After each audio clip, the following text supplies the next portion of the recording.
And we are live. Good evening, crypto warriors, and welcome back to the Gym of Crypto, episode 367. Today is Wednesday, March 20th, and I'm King. And I'm Bitcoin Zay, and we are here to bridge the gap between cryptocurrency and the community Monday through Friday at 3-ish. And today we'll be covering Cryptopia back online. Casa branded case is bringing military tech to Bitcoin wallets for protection. Blockstream revamps their green wallet. JP Morgan Chase executive comes out and say crypto innovators will ultimately have to use banks to move funds.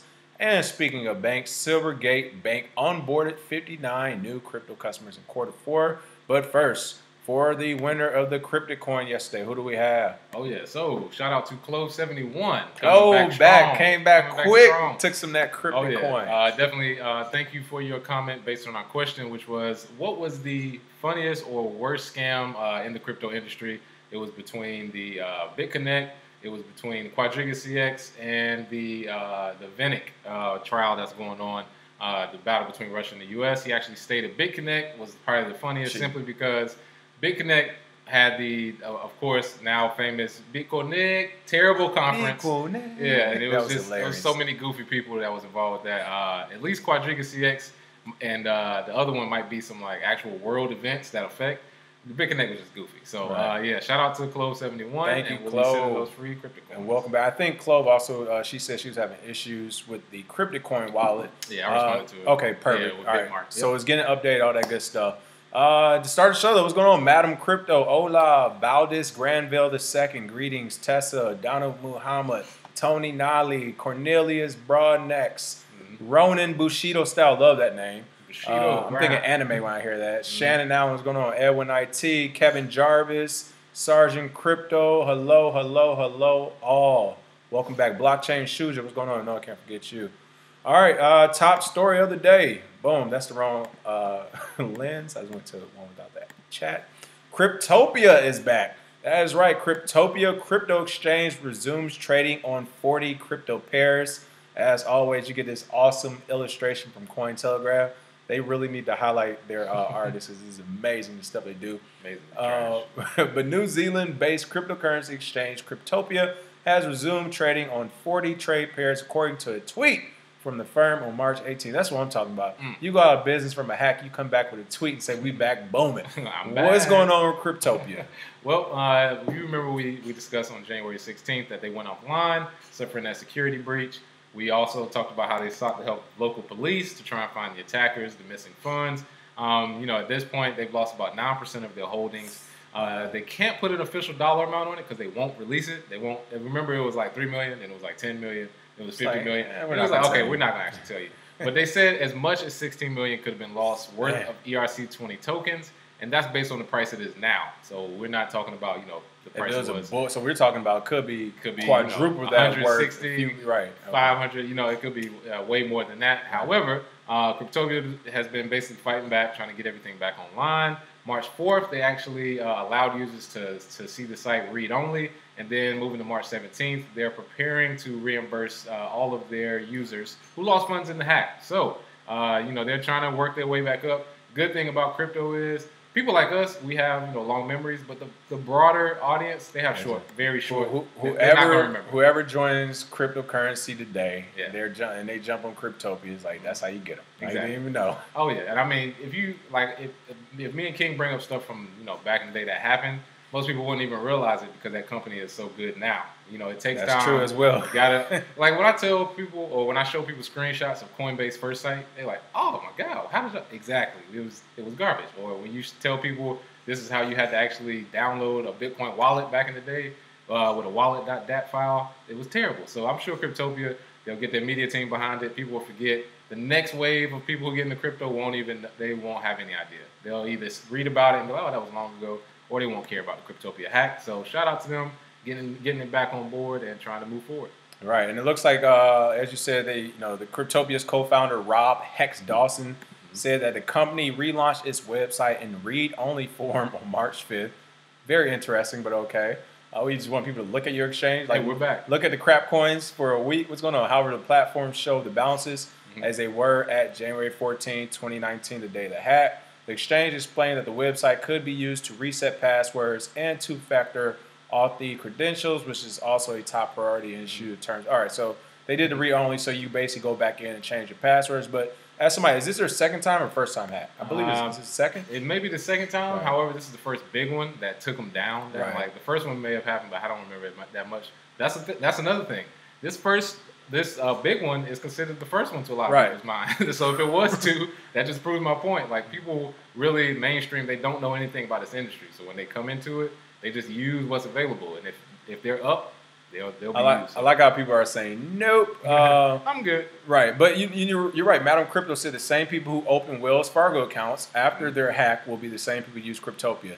That is absolutely true. And the Ethereum, and the craziest thing is that once the bull run commences again, they will get hacked again. And it's to the point now, I'm really looking at it, it's do not be surprised if 10, 20, 30 years down the road, people from some of these different exchanges and teams come out and like, yeah, we're hacking ourselves every day. Like, hey, statute limits is over, man. Yeah, we made like $100 million doing that, like in 3 years. Everybody was wondering what happened. So, like, do you really think they're not going to, like, Cryptopia is one of those things, and I'm not saying they're hacking themselves or it's their fault, but the clientele, it's like anything else. If your clientele is a liquor store and you're selling all types of stuff that, let's say you're selling cheap bullets and cigars in 40 ounces, you know what I mean? Like, what type of clients are you going to have? So Cryptopia, they do dump. Everybody knows you go there to dumpster dive. It's coins you never heard of. Coins that are worth like literally less than a penny. I'm talking 0.00008 cent or something. It's like the Tinder of crypto. Right, it's hilarious. so if you're going into that environment, you have to understand what you attract. Like this isn't where a lot of the mainstream traders are going to be leaving their money on the exchange or spending a lot of time at. So with all that comes some seedy people. Like it's going to be seedy people. You don't read the white paper. Right. You don't really look at the you coins swipe right, low, you swipe left. right. You get in, you get out. It's the Tinder of crypto. You Exactly. get in, it's just terrible coins. So with all that being said, the chances of it getting hacked again are very high, and the chances of it getting hacked during a bull cycle are super high. So again, it's one of those places where if you enjoy the dumpster diving, I mean, you can find some deals over there, and literally all it takes is for one of them to flip and it could change your life around. But with all that being said, the people who are watching, make sure you're aware. If you're buying on there, don't leave it. Get it off it. Or if you have to leave it on there, I mean, you better be talking about a couple $100s or less. Like, don't go in there leaving 10K, 5K, 100K, nothing like that. Because if they see the time is right for the pickings will be had. Let me get that player. And here's what's interesting when I hear about some of these exchange hacks. What's been going on in the news lately? All these big companies laying off people, right? You got BitHum, 50% of the staff, even though it's voluntary retirement, whatever that is. Consensus. I mean, it was a ton of companies we've been discussing that's been laying off people. So let's say your exchange, if you lay off people, that's going to be a bad look for the exchange. It's like, all right, well, can you continue to support? Can you do this, that? What would you rather do instead of lay people off if you were running out of money in a bear cycle for 15, 16 months straight? How about a hack? How about I just take what you got? How about I just take what you got, rebrand with that money, come out and get new clients? I'm not saying this is happening. I am saying you all need to be leery of places, as you said, places like this where this is definitely will get swept on the rug before you know it. Yeah, and Blockchain Shuja actually said people forgot about Bancor without a rebrand. You right, are correct. I just saw that. That was 160 million, I think, or something astronomical. I was like, yeah, people forgot about Bancor. So that is crazy. I'm sure Cryptopia can come back. Cryptopia can come back definitely. Plus, it's a New Zealand company, so their police, they have one exchange to focus on, really. So. And a few people on Twitter had these comments. You can see one person said Cryptopia manipulate trading at some extent. They open trading with wallet offline and no announcement. Exactly. So that's the part I think that I got it mixed up, which is even when I was just reading that paragraph, the read only part. And I can understand, like, I would be pissed off too if you open back up your exchange only for me to look at my funds that may or may not be missing just so I can reset my password, but I can't get my money out for 2 or 3 weeks. Yeah, that's going to pee me off. Yeah, let me get that. Yeah, I'm going to need that back. Another user said, what are you talking about? You took my Bitcoin. I saw withdrawal history, and they showed the internal withdrawal in the day. They say they want their Bitcoin back. Internal withdrawal? Right. Wow. Who knows if this is true, but if these things are true, again, and if you go back to this exchange, it's crazy. And again, all these exchanges right now, you don't have to use them, people. Like we are I mean, a couple years ago, I get it. It was like you don't have to use them, but you have to do some work not to use them. It's to the point now you can download wallets and not have to use exchanges like at all. You just need to onboard your money, and you can do that peer to peer realistically. So true indeed. Something to think about. Casa branded case brings military tech to Bitcoin wallet protection. What type of military technology is coming to Bitcoin wallet protection? Well, they've just unrolled Faraday bags for hardware cryptocurrency wallets, which are protective cases made to block electronic signals, often associated with remote wiping or alteration of the data stored on hardware devices. And if you don't think this is possible, this has been done before with different devices. It is a security vector or attack vector that people have used. And if you've seen some of the automatic cars that come out, people have actual electronic signal devices to unlock your car.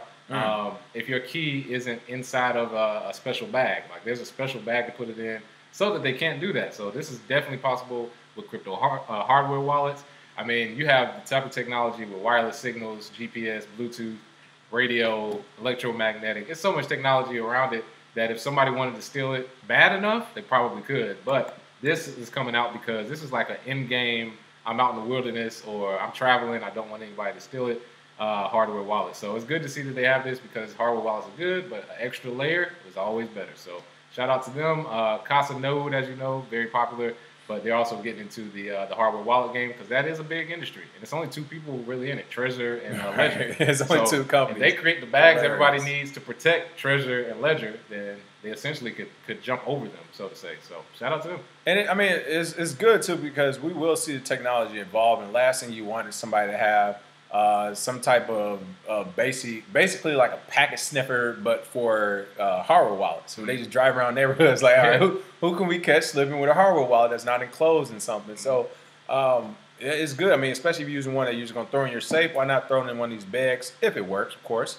Throw it in one of these bags, throw it in a safe, and I mean, you're guaranteed to be guarded. But you're right. I mean, you talk about going through airports. If you get your hardware wallet on you, you're traveling to another country or whatever. I don't know. You might have 5 or 10K on that hardware wallet, and somebody's at the airport caught that signal, and it's like, by the time you load it back into your laptop, what just happened? What just happened to you, boy? Oh, that would hurt. That would hurt. Man, that would hurt. Yeah, but I mean, as far as sophistication, they're way ahead of the game because somebody thinking of doing this, you would first have to find somebody who has a lot of crypto. You have to find somebody who's worth it.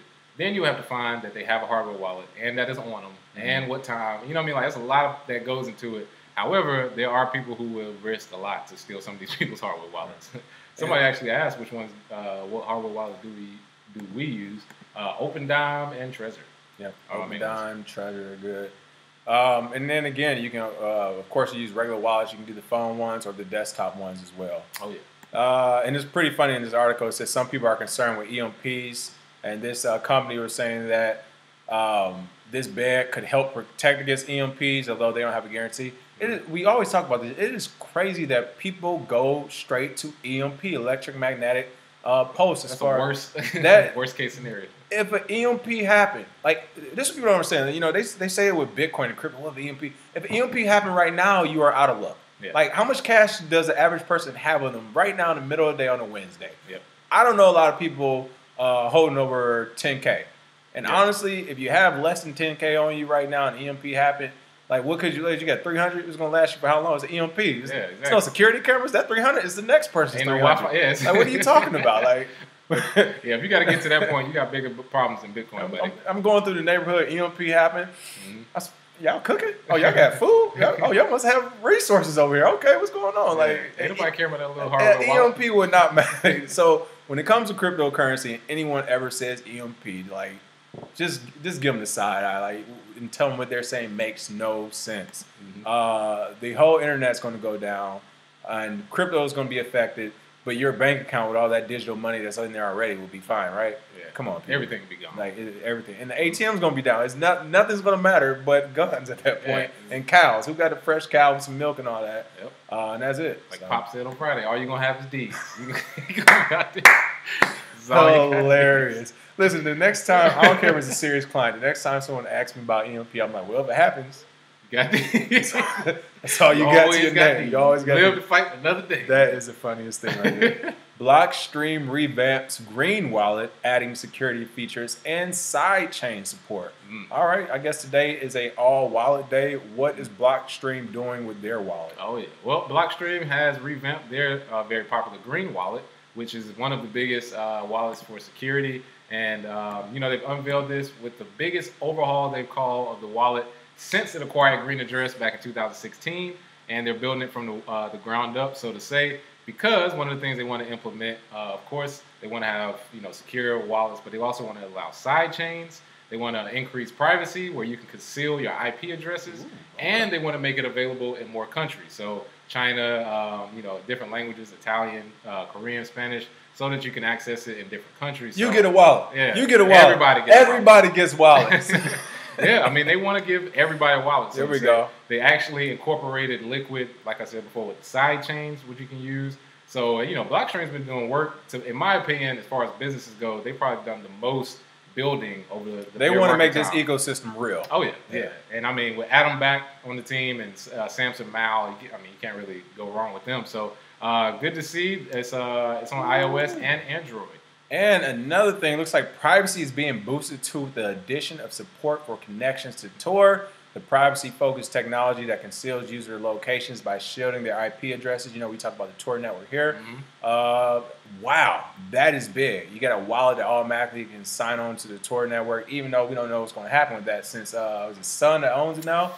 Is it Justin? Who came and bought up Tor? Nah, he bought... he didn't buy Tor? Okay. BitTorrent. BitTorrent, okay, you're right, BitTorrent. I was thinking it's one of those. All right, but so pardon that, belay my last, as we say in the military. But this is amazing. Blockstream CSO Samson Mao actually has a quoted statement where he said, Blockstream Green is set to become a window into the Bitcoin infrastructure that Blockstream has been building over the years, and integration with the Liquid network is a part of our plans. Good stuff.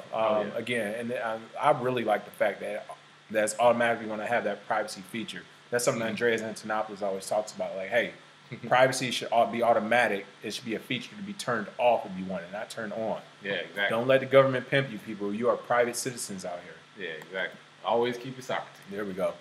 JP Morgan Chase. It is not cryptocurrency until the largest bank in the world, who claims they don't care anything about crypto, keeps talking about it every month, right? Can't help it. JP Morgan Chase executive, crypto innovators will ultimately have to use a bank to move funds. Oh, wow, the arrogance of that statement, I tell you. Oh, yeah. Ron Karpovich, global head of e-commerce solutions at JP Morgan Chase, stated there is, quote, more partnership instead of competition, end quote, between the financial establishment and crypto disruptors when it comes to the payment space. What's crazy about that whole sentence is that they are saying the financial establishment as making it sound good and calling crypto disruptors as something bad. Not really disruptive if y'all partners. I don't know exactly. I don't know where the word disruption comes from. I think it should be crypto advancers. Yeah. I don't know, something like that. Crypto graduators, like let's graduate to some new technology, people. But of course, these remarks were made during an interview on none other CNBC Squawk Box today, March 20th. What is this guy talking about here? Oh, yeah. So Karpovich, Ron Karpovich, as he's known, has stated behind the scenes, they, crypto innovators, are going to have to use a bank to move funds.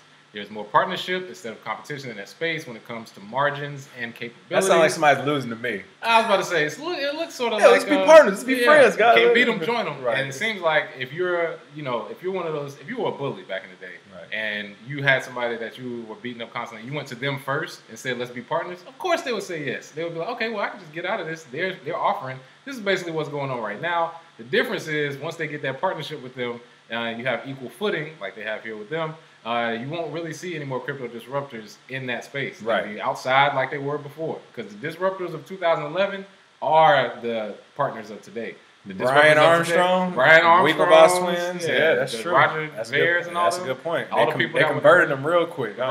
So, he's actually made this statement in lieu of the fact that there are bridges being built. We understand bridges to that side, but as far as complete partnerships, you wouldn't be a crypto disruptor if you were doing that. And in the future, the fact that you have to use a bank to move the funds, or saying that you will have to use a bank to use the funds, is very short-sighted. Very, very short-sighted, because nobody thought, in my wildest dreams, nobody thought there would be no world without Wi-Fi.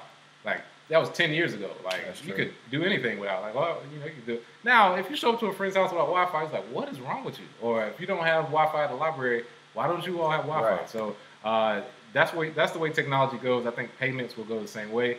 And if they have to use a bank in the future, it'll be because of regulation, and it'll still be digital currency. And I mean, honestly, the only time you need to use a bank at this point when it comes to crypto is onboarding and offboarding. And even then, as we just previously stated a few moments ago, you can do that peer to peer. You can you literally can just go meet somebody at Starbucks, give them a few $100 and have them give you crypto, unless you're in Florida, because I hear it's a felony there all of a sudden. They put you next to murderers and rapists for trading cryptocurrency.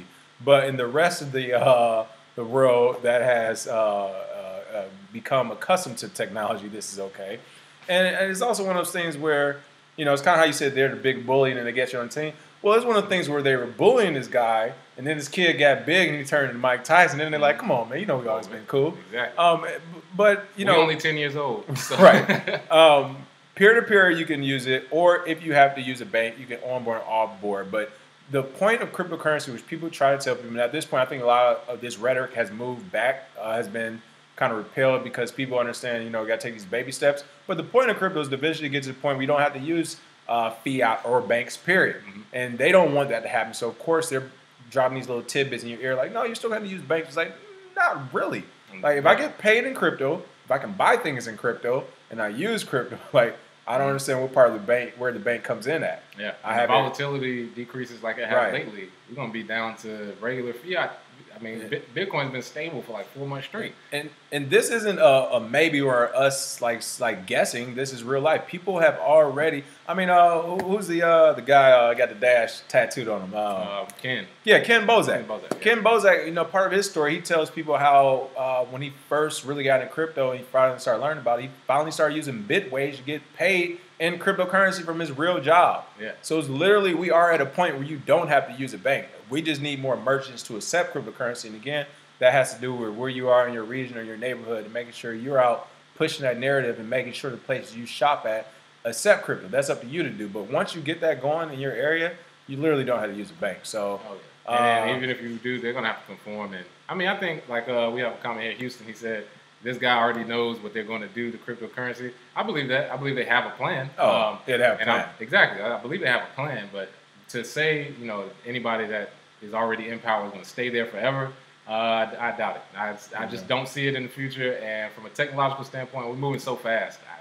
Lightning Network. I don't think people realize how fast. Lightning came and is here. Yeah. And it's getting better. Yeah, it's getting better. Within months, people. So. I know they've been working on it longer than that, but since its actual implementation in beta mode, it's funny. Tony Nolly said, "Knuckle up." Shannon Allen said, "The lost art of Square Up." Y'all know what we're talking about. Oh yeah, you know it. Ronan Bushido Style says, "Since we're on a subject of wallets, what do we think of the Monarch wallet?" I haven't used it. Have you? I haven't used it. Private blockchain. Yeah. Okay. Oh, you respond. Okay. Cool. All right, and last but not least, Ronan said, also heard there was a company that allows you to buy crypto with gift cards. What's that? Paxful. Paxful allows you. It's 300 different ways you can buy it on there. Used to be on local Bitcoins, but they got soft. So last but not least, we're on the topic of banks. Silvergate Bank, which many people haven't heard of, but if you're in the crypto space, this is the bank you need to hear. Silvergate Bank onboarded 59 new crypto customers in Q4 2018.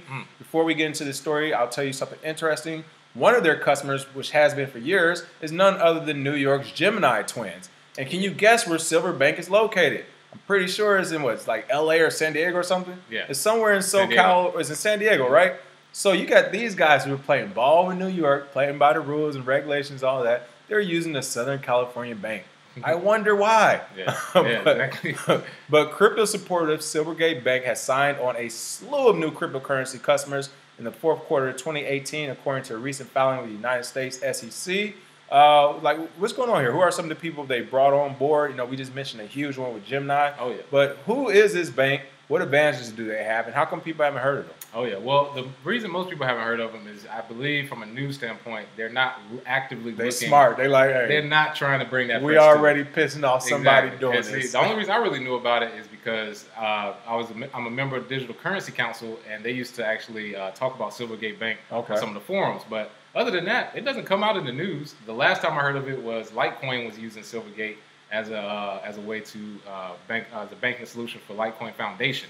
So not the crypto itself, but if you look at a lot of cryptocurrencies, they have a foundation attached, and then the foundation will get with that bank. So they've been around for a while, and one of the biggest things that they've actually helped is they've been a bridge where the marijuana industry didn't have one at all. Remember when the marijuana industry was trying to come up, everything was cash, it was almost impossible to get a bank, and you just couldn't find them. Nobody would comply. Well, this bank basically said, well, in this new revolution, we're not going to miss out on all of the companies that can come. Like I was telling King earlier, shout out to all the small credit unions I tried to get on this in North Carolina. They were scared too, but now they have a huge chunk of the market. So they've been actually, let's see how many. They have under management between $7.5 billion to $10 billion from these companies. $8.3 billion has been invested, and approximately $1.3 billion in venture funding was raised. So a lot of billions in this. So for those of you who don't realize this bank exists, you weren't supposed to, really. Right. But their news comes out. They come out about once a year, once or twice. So this is probably the only time you hear of them.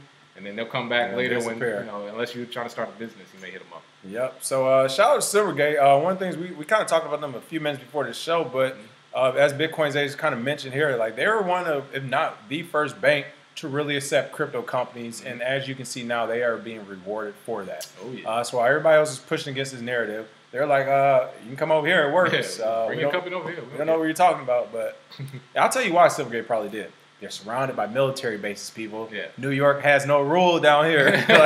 It's like, you got Wall. I got a bunch of Navy SEALs in the backyard. What are you talking about? What are you talking about? And we bought a water. Right. Good luck. Yeah, good luck. Other than that, what are we doing for the free cryptic coin today? Oh, yeah. So our question of the day involves JP Morgan discussing, or the JP Morgan executive discussing banks still being used by crypto people. Do you agree? Do you disagree? Do you think we'll actually move away? Do you think banks will find a way to implement it? Let us know. Put your cryptic coin address, and we'll send those free coins. As always, thanks for watching. Have a happy hump day, and make sure you like and share and subscribe if you found this interesting. We will see you all tomorrow. Cheers. Cheers.